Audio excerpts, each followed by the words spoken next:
anti-Semitism, but it was clearly there. So fighting bias was just kind of inherent in what we were doing, and TM became an ally in that. You know, you can't sustain that kind of effort against racism without some way of rebuilding yourself, building up resilience, and that was a piece of the message that we were giving folks. Look, do this so you can do your work. Because this is a marathon. You're not going to win against racism in the next 90 days. How are you going to pace yourself through this? And so that was something, again, people in my congregation understood. So. Was there any possibility that the people in the white supremacist organizations would learn TM?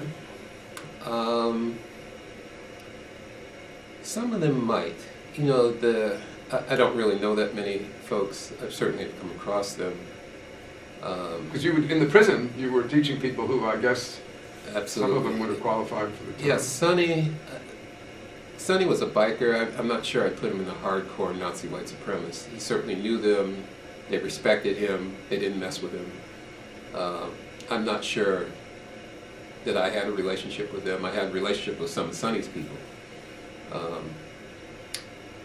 And, you know, that's maybe, I think where this may come in, wherever the overlap is, maybe with a veteran who himself or herself is white supremacist, or, you know, whoever, when they understand they've got PTSD and they need some relief, and they see TM as a way to define whatever, you know. Again, it doesn't necessarily infringe on their beliefs. It just relieves them of the pain that they're experiencing. So maybe that would be a way to get it, but I don't. And I had encounters with them because I worked in the Northwest doing anti-apartheid work, and we were in northern Idaho, not far from the compounds. I saw some of them, but I can't really say I ever sat down and had a one-on-one conversation with them. Back in those days, they were robbing banks and and trying to succeed, you know, and form this white nation up in the Northwest. And it was a very, you know, the ATF was in there, and federal officials were kind of trying to figure out what to do with them. And as you know, later on, Waco and other places, we had horrible interactions. I would hope that whatever their thinking is, that, you know, something like TM could help them, but I never really had that close of contact with them. So you were teaching in Seattle, and then what was the next? Did you travel around the country? When you started traveling around the country again from Seattle? Traveling around the country a little bit. By the mid-'80s, my time with TM was kind of winding down. I was trying to support my family. I needed kind of regular income. I went. So you weren't getting rich teaching TM? No, even with the course fee? Yeah, right. Oh, it wasn't very high then. It wasn't high then. $125. Really? In the mid-'80s? Yeah. Wow. I needed, you know, regular income, so I went back to my degree in business and got a job with the state. I was an accountant. The state in? State of Washington. I was an auditor. I found myself kind of being bored to death, you know? And I got hired by the Quakers to do anti-apartheid work in the mid-'80s when the whole thing was really starting to pick up. I led that movement in the Northwest for several years. And then got... the Quakers, this was the American Friends Service Committee. American Friends Service Committee, right. And several of us from around the country traveled to South Africa. I had the privilege of meeting Graça Machel, who was then the First Lady of Mozambique, later became Graça Mandela. First Lady of South Africa. We're still friends. I had the privilege of meeting Nelson Mandela and working with that whole network. Later I was hired by the National Association of Independent Schools to help desegregate private schools. So in the late 80s, early 90s, my family and I moved to Boston. Working with about 1,100 private schools, really on diversity. And I brought the terminology of diversity and multicultural education to private schools in the early 90s. And that really began to catch on. It turned it around from just looking at minority affairs, which was DSEG, to diversity, which is everybody. white folks, Asians, African Americans, Latinos, and multicultural ed impacted the curriculum. So not only are we recruiting and attracting, we're also looking at what we're teaching. And later, how are we teaching? I was approached by Harvard to come and work with them. I enrolled in a master's program. The first year they were doing their leadership training for them, and became a fellow in the leadership seminar there. But again, there was work to do at Harvard. So here we go again. Like, there were professors, one law professor in particular, who said, "I'm the only one. Like, what are we doing here?" And one black law professor. One black law professor, and I think he walked away from his contract at Harvard because they wouldn't hire more African Americans. Went on to NYU. What year was that about, approximately? Mid-90s. Mid-90s. That was about when Barack Obama was there, wasn't it? I think he probably was. Nobody knew him, but... Well, he became editor of Law Review, didn't he? Well, I didn't know him, but I wasn't in the law school anyway, so it doesn't matter. But yeah, there was, again, work to be done, hiring not only male law professors, but female law professors. And I think Derek Bell, who was this gentleman, was successful in pressuring Harvard to up its end. But at the ed school where I was, we had the same issue. We had to press diversity forward and get more diversity hired there. So I was at Harvard, until mid-90s, and then moved on in 2000 to form the nonprofit I still work with, which is doing equity and diversity. This is East Ed. East Ed. So you founded that? I did, and with 4 other people, and we've been doing that kind of diversity work, and really, and again, the TM is not far away from that, because as I see it, when we think about diversity, it's who are we? We have male, female, trans identity, we have race identity, we have social class, and each one of those is a door into who we are. And through those doors passes our consciousness. And I will often say to folks, none of our identities are fixed. It's like, they're socially constructed. I mean, is race really an identity? Is it a physiological reality? What is it? And then they realize, oh, my goodness. I mean, if that's the case, I can change who I am. And it's, the one thing that keeps us going, though, is our consciousness. And how that funnels through these different doors is really kind of a changing phenomenon. So that was, for me, that was beginning to bring these years and years of practice of TM together, this emerging field of diversity and multicultural education. And it was, and is still, very exciting to see these two entities, coming together, which is pretty joking. So you were practicing TM all those years? All those years. But you weren't using it in East Ed at the time? I wasn't until about 5 years ago, when we began to do, in a more concerted effort, TM in schools in particular.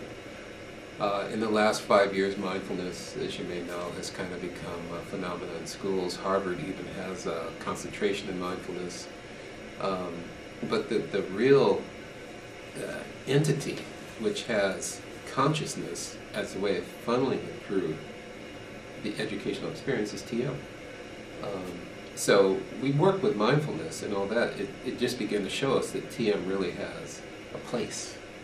So in the last 5 years, we've seen TM taken up by Chicago Public Schools. San Francisco certainly has had. So they started more than 5 years ago, actually. Sure, yeah. New York now. So the program began in San Francisco, I think, at Visitation Valley. Actually, there was the Detroit. There was a small school in Detroit, an elementary school that started TM. So you're right. It was more than 5 years ago. Well, and I'm just trying to think. So East Ed wasn't the initiator of this. No. But what happened as the momentum began to pick up, we wanted to see how TM and diversity and pedagogy came together. And I think that was our contribution and continues to be, really looking at not only the experience of TM, but is there a pedagogy behind consciousness? Mm-hmm. Is there an instructional method? Is it influenced by consciousness? And vice versa? Is there a way we can teach in such a way that consciousness starts rising? And that's the research that we're doing now. So, as I said, as you rightly said, TM has been in schools for a number of years. I think Ideal Academy probably has been 15 years. In Washington, or 20 years. in Washington, maybe. D.C. Yeah. And then Taki Taliba, I think, in Detroit, started in the mid-'90s, if I remember I think you're right, correctly. because I visited the school some time ago. And now we're in a bigger school district, so the results are really... So I'm interested in the Chicago, so that was where I met you. Yes. When I went to the American Public Health Association meeting, and I just thought, while I'm here, let me see if I can just visit and see what these schools looks like. Because you read about these things, you see videos, but what is it really happening? And that's where you gave me a lift, as I recall. Yep. So were you there when the program started? Yes, in Chicago. So tell us the story of how it happened. So there was an RFP by one of the major foundations to bring forth creative ideas around how we can impact particularly urban education. And TM This was the Chicago Crime Lab? Chicago Crime Lab, University of Chicago Mm-hmm. Crime Lab. And TM was chosen from maybe 200 respondents, along with, I think there were 10 projects that were funded. And in the room of the recipients of this, when they gathered all the recipients, was the Chicago Police Department, the superintendent of schools, all the support entities were there. And we got up and, kind of introduced ourselves and told them what we were going to do. Chicago Public Schools gave us several sites to work at. They were interested not only in the most highly impacted low-income areas of the south part of Chicago, but a couple of schools that were high potential in the north part of Chicago. Amundsen High School in particular had an IB program, had a growing diverse population, but was high achieving. And they wanted to see what the impact would be in the school. At the same time, we were in Gage Park, we were in several other schools that were in more kind of traditional low-income, high-violence neighborhoods. Since then, when you visited, it's expanded to several more schools, predominantly in the west and south side, where there's, again, achievement gaps are pretty dramatic, etc. And we have been in those schools teaching young people how to meditate, teaching teachers, and having pretty decent results, to the extent that the crime lab upped its ante, gave the project more money. We've been able to bring in more teachers and expand the program. So in Chicago, it's got a strong foothold. I think what we would like to do is expand to the police department. And I had a conversation with the former commissioner of police, and he said, TM. I said, yeah. He said, I said, what are you doing for your officers to reduce stress? Because when we were first talking to him, Luan McDonald had happened, Michael Brown Jr. and Ferguson, and all these unarmed people that were being shot. I said, my officers are under a lot of stress. What are you doing? He said, nothing. I said, would you consider a TM program? I could see the wheels turning. He said, yeah, I've got a couple of divisions. Maybe we could get it started there. He's left, but I think the idea that working with these high-stress government employees, police, first responders would be really great. And I think that's something we would definitely like to pursue. But, all kinds of folks, in your field, where your concern is, the quality of, provision of health care in communities that are highly impacted. I mean, this is a great vision, a great benefit. So yeah. there's lots of ways we can go with this. So was Easted part of the original proposal to the Chicago Crime Lab? I was. You were? Yes. Uh-huh. Who else was I was there? on the application. Who So else the was David there? Lynch Foundation Mm-hmm. was a primary participant. Yes, but my name, several other TM teachers. Who were the other people? Do you want to name Chris them? and Julia Bush. Uh-huh. They were certainly the lead on this. Okay. There have been others now that have come and joined the team. But the original group who wrote the proposal? Chris Julia and Bush and Chris Bush wrote it. My name's on it. Mhm. Because I brought an education background, and that was really important. I had worked in urban schools, and I think it was also important to have a diverse group of teachers going in, particularly because we were in predominantly black and brown communities, to have that represent leadership. So that was good. So how many African American TM teachers are there? And do you know them all? I did know them all. So there weren't as many as there might be. There aren't as many as I would hope there could be. Fortunately, coming back from the most recent teacher training courses, there are some. But at one point, I could probably name them all on two hands. And, you know, it became a point of concern. Back several years ago, we had a TM teacher training course in Addis Ababa, Ethiopia, particularly because we wanted to boost the number of teachers. And we were fortunate to have both Maharishi come and Haile Selassie came and visited the course to give us blessings. So that kind of thing needs to happen again. That very concentrated effort to raise the number of African American, Latino, Asian, TM teachers. I'm thinking you were in universities and telling them, you know, you need to have more African American, more diverse faculty. Did that point come up in the TM movement? I have brought it up, and I'm sure others have many times. And I think the movement is receptive to hearing that. I think it's just a point that we have to keep pushing everywhere. That this notion of diversity is not superficial. It has deep roots in the cultural viability of anything we're doing. Mm-hmm. And to make even TM instruction culturally responsive is critical. There are small things that we do in instructing in communities of color that resonate with its tradition. Whether it's call and response or, you know, pair share or whatever it is, these are ways that have proven that people learn anything. And we've been fortunate to be able to bring that, infuse that into the instruction. And I think it makes for a stronger beginning and it sustains the work. So that's one way that teachers can bring in their culture without, you know, compromising the teaching itself into the instruction of TM. So you mentioned two things, call and response? Yes. What is that? Very important. I don't even know what it is. It has, you know, we see it in black churches, but I think its roots are even deeper, probably going back to the homeland, where a minister or an elder will say, "Are you with me?" And people will respond, "Yes, we are." Or, "What did Jeremiah say?" He said, you know, whatever. And what it's doing is establishing a relationship between the caller and the responder. And when we emulate that practice in the instruction of anything, whether it's in classrooms or in teaching TM, it resonates with people. So you do this during the So sometimes checking. we use that in the initial instruction. We oftentimes have people turn to one another and share, pair share. Pair share. Pair share, okay. And it's, again, a form of instructional method we use in schools, mm-hmm. but we also use it in TM. Mm-hmm. And what we find is that when people do that, they're building relationships, they're sharing knowledge, but something very familiar is going on. Mm-hmm. So it doesn't seem like TM is informed. Back to one of your earlier points, is TM religion? Well, when people see these kind of cultural sensitivity, I think they realize, well, you're not trying to, you know, indoctrinate me into something that's for. This sounds familiar. Mm-hmm. This sounds like something I've seen before.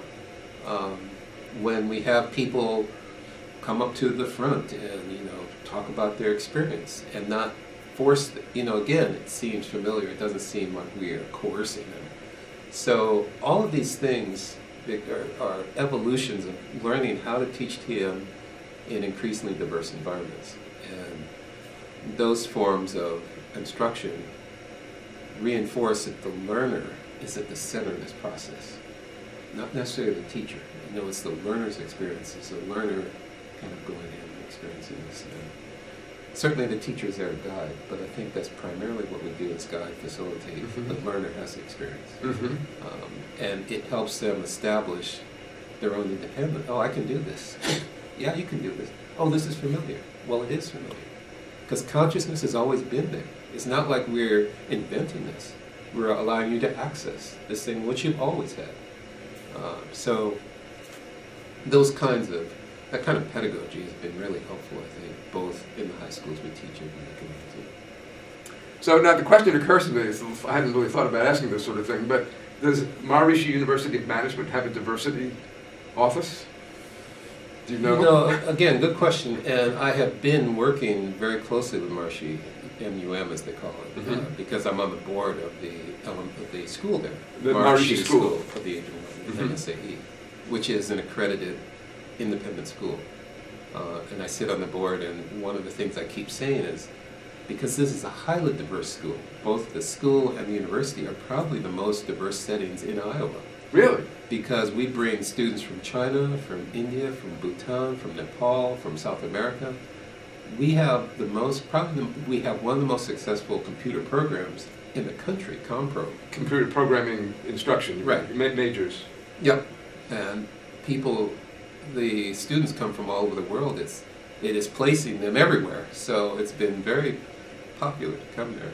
But when you walk onto the campus, you'll see Nigerians and you'll see people.